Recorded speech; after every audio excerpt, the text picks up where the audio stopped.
Nah pemirsa, ini hasilnya kacang kriuk kacang bawang.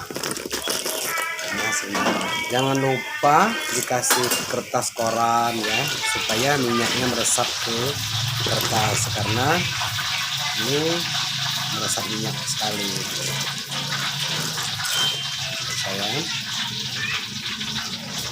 ini hasilnya. Ya, sebenarnya saya ingin mencoba cicipi, tapi karena bulan puasa jadi saya tidak mencicipi. Untuk rasa yang maksimal, mungkin kalau kurang asin, misalnya kurang garam, bisa ditaburi Royco atau Masako ya pemirsa ya. Langsung pemirsa.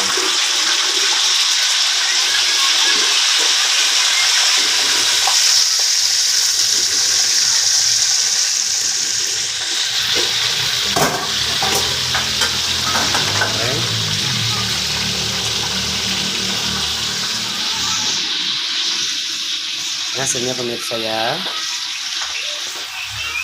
ini bisa satu toples ya, isi satu toples dalam 2 kilo kacang tanah ini.